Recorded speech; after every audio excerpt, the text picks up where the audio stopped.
لہذا وہ کان میں پڑی رہے بات تو اچھی ہے۔ عبد مناف قریش کے ایک سردار تھے جو بڑے حسین خوبصورت بھی تھے، بڑے فیاض بھی تھے، اور غریبوں کو کھانا کھلانے اور پردیسیوں کو مہمان رکھنے اور حج کے موقع کے اوپر لوگوں کی خدمت کرنے کے سلسلے میں ان کا نام بہت مشہور تھا۔ ان کے دو بیٹے ہوئے، ایک کا نام عبد الشمس تھا اور ایک کا نام عمر تھا۔ کہتے ہیں کہ دونوں ٹوئن تھے، ہمیں اس کے متعلق کوئی تحقیق نہیں ہے، لہذا ہم اس کے فار یا اگینسٹ میں کچھ نہیں کہہ سکتے، لیکن یہ کتابوں میں لکھا ہے بعض کہ وہ دونوں لڑکے جو تھے وہ ٹوئن تھے، اور عبد الشمس کا ماتھا عمر کے پیر کی انگلی سے جڑا ہوا تھا۔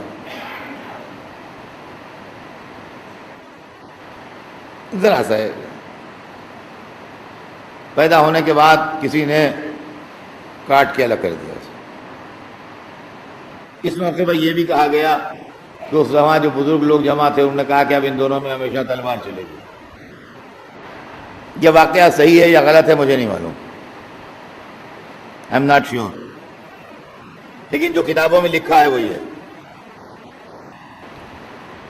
عبد الشمس اور ہاشم کی عادتوں میں فرق تھا۔ عبد الشمس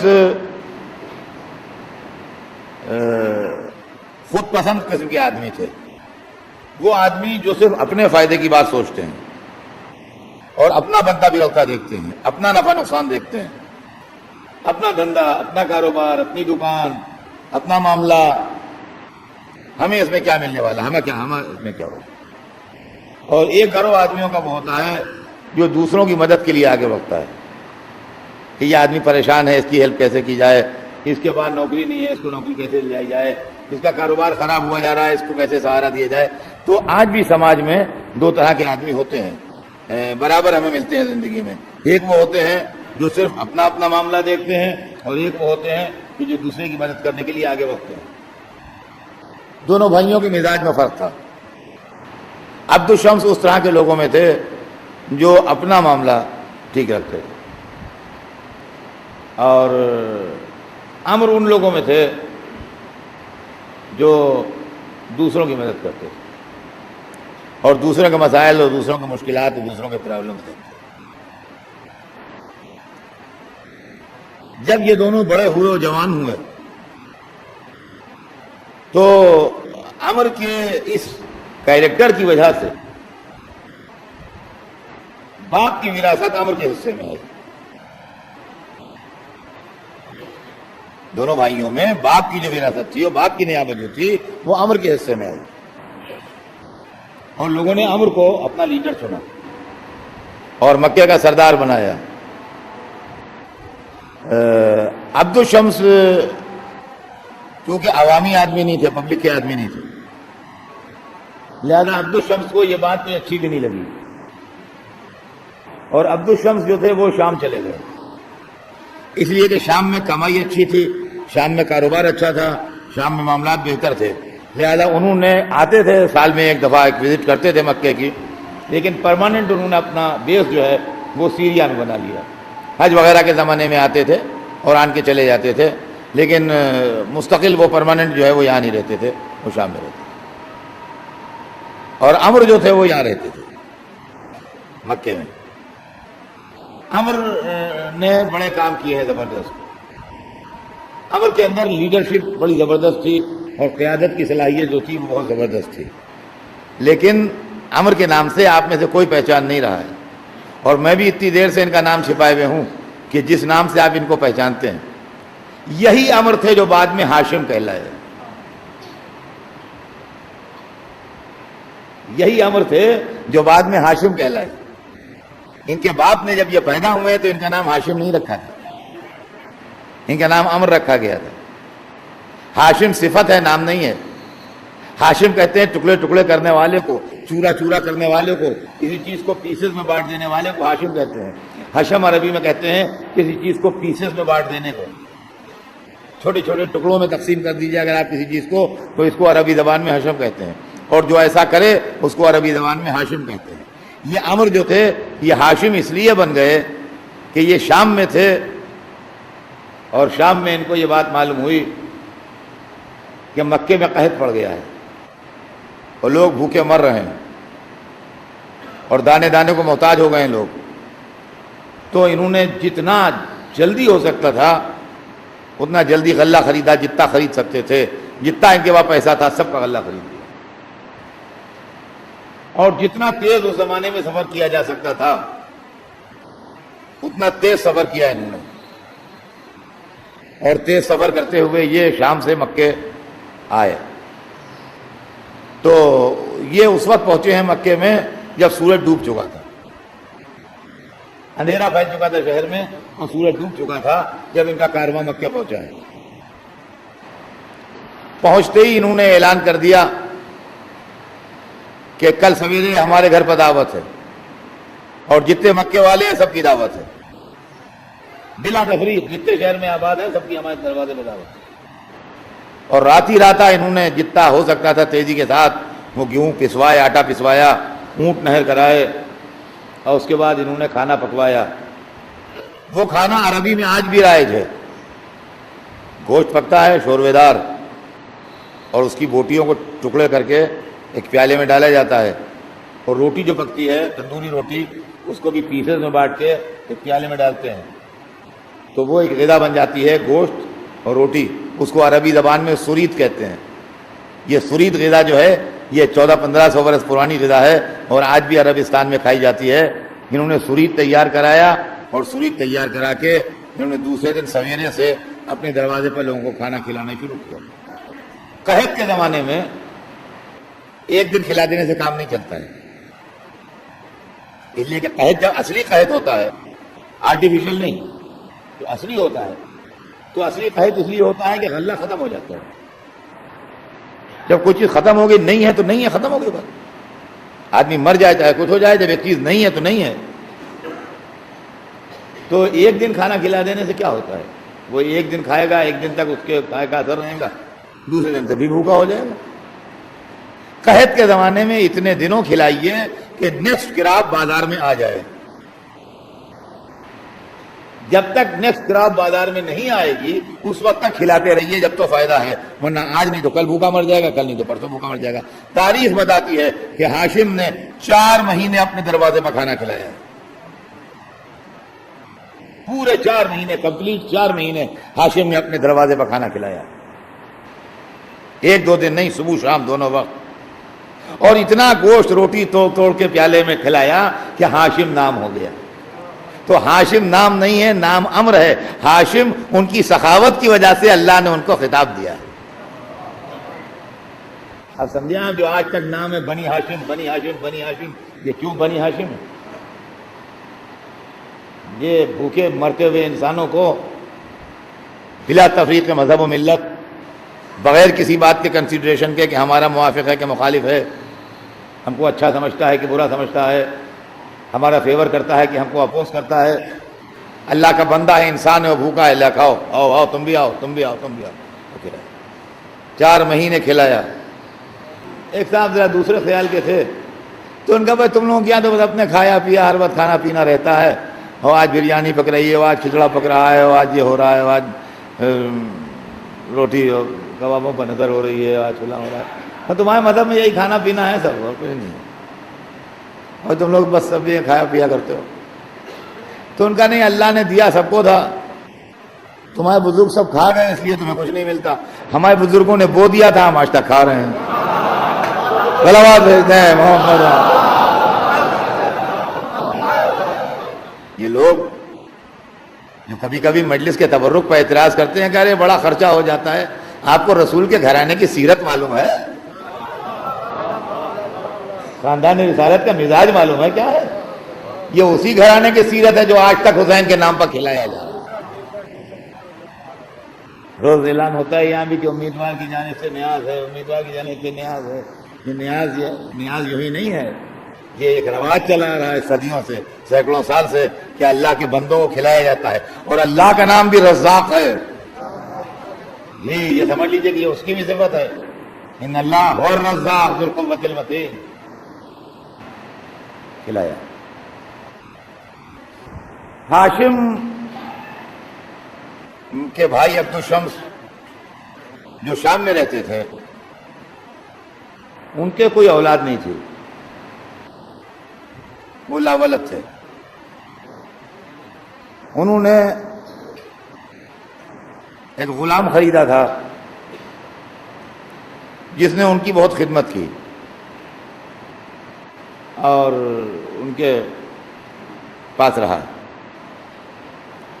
عبد الشمس کا انتقال زیادہ ایج میں نہیں ہوا. عبد الشمس 30 اور 40 برس کی ایج کے درمیان انتقال کر گئے. بٹوین 30-40 ان کی ایج تھی جب ان کا انتقال ہو گیا. اور ان کا ایک غلام تھا، اولاد تھی نہیں ان کے. ان کا ایک غلام تھا جس کو انہوں نے پال لیا تھا. اور اسلام آنے سے پہلے عرب میں یہ رواج تھا کہ اگر کسی کو بیٹا بنا کے پال لیتے تھے تو اڈاپشن جو ہے وہ اسلام میں منع کیا ہے. اور سوسائٹی میں عبد الشمس کا بیٹا کہلایا.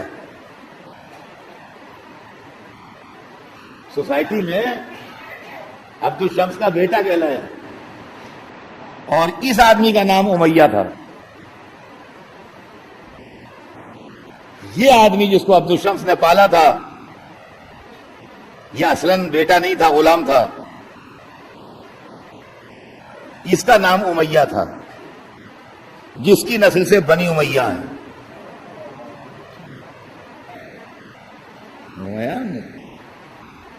جس کی نسل سے بنی امیہ ہیں، یہ وہ امیہ تھا. اور امیہ کے معنی بھی ہوتے ہیں کنیز کے. چھوٹی کنیز، حقیر کنیز، کم قیمت کنیز جو ہو اس کو عربی زبان میں امیہ کہتے ہیں. امت کنیز کو کہتے ہیں اور امیہ اس کی تصغیر ہے، یعنی اس کے اندر حقارت و کمزوری پیدا کرنے کے لیے اس کو امیہ بنا دیتے ہیں. امت تھا تو مرد مگر نام اس کا عورتوں جیسا تھا. امیہ جو ہے یہ لیڈیز نام ہے، جینٹس کا نام نہیں. عربی جو جانتے ہیں وہ جانتے ہیں. تو یہ امیہ تھا. یہ امیہ جو ہے یہ ہمیشہ دشمن رہا ہاشم کا، اور اس کے نسل دشمن رہی اولاد ہاشم.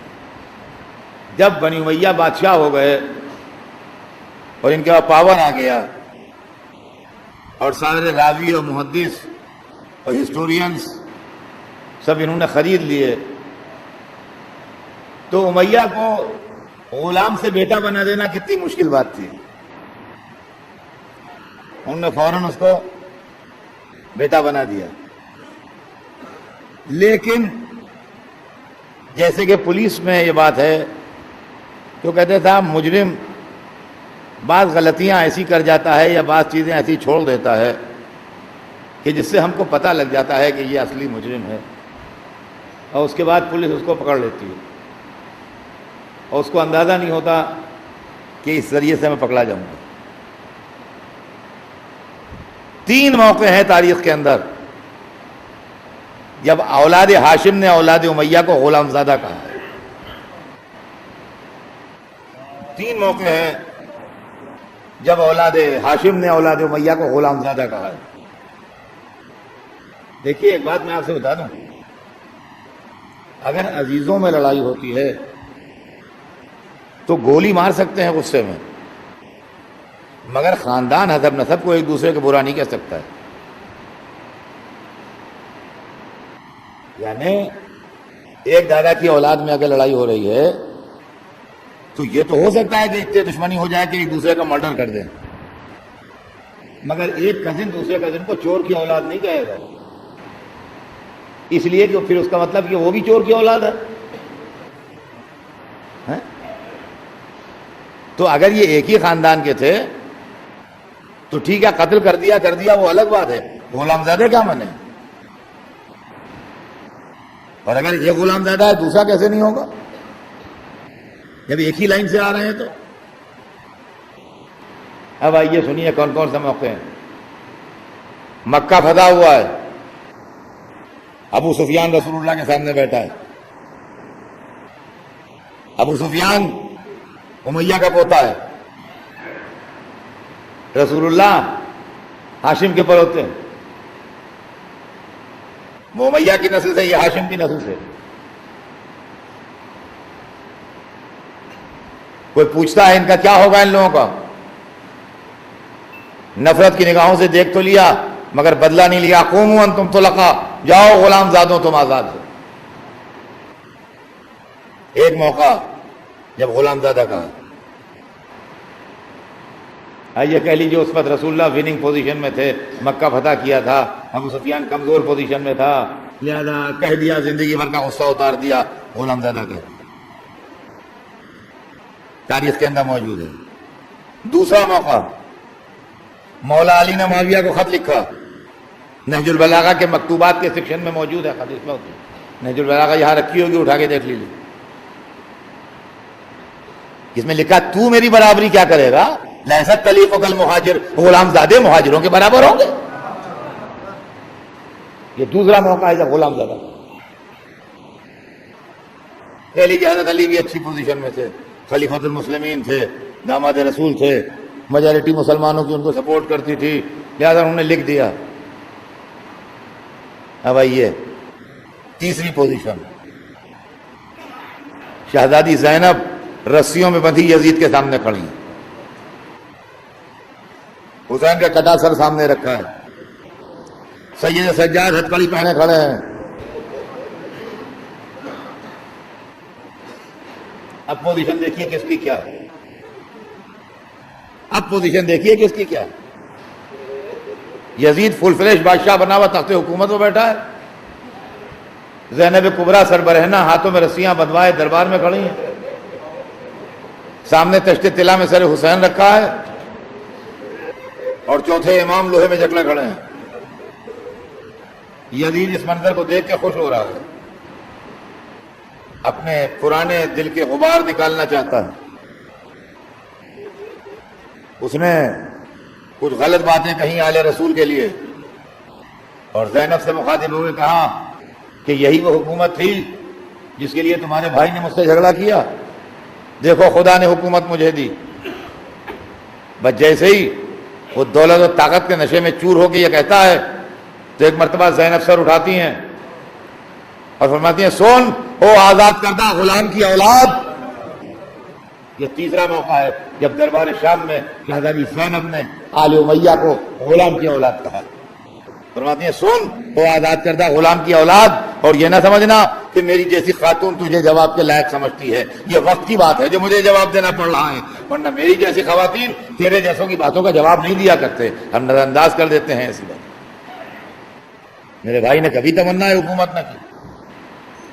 رہ گیا تیرا یہ کہنا کہ اللہ نے حکومت تجھے دی تو یہ یزید تجھے دھوکہ ہے، تو جس کو حکومت سمجھ رہا ہے وہ حکومت نہیں ہے بلکہ مہلت ہے. ہماری جانیں نثار ہو جائیں شہزادی زینب پر، جنہوں نے دنیا کو یہ بتا دیا کہ ظالم کو ہمیشہ مہلت ملتی ہے، اللہ والے کو ہمیشہ حکومت ملتی ہے. حسین کو حکومت ملی تھی، آج پھر حسین کی حکومت کا پرچم لہرا رہا ہے. آسمان پر محرم کا چاند ہو گیا، حسین ہمارے گھر میں مہمان آ گئے ہیں، سیدہ مجلسوں میں آنے پر تیار ہو گئی، عزاداری شروع ہو گئی. یا مولا یا عبداللہ الحسین، ہماری اس قلیل عزاداری کو قبول فرمائیے. آج یزید کا نام لینے والا کوئی نہیں، مگر گلی گلی کہیں عباس کا پرچم ہے، کہیں علی اکبر کی جوانی کا ماتم ہے، کہیں ننھے علی اصغر کا جھولا ہے، کہیں قاسم کی مہندی ہے.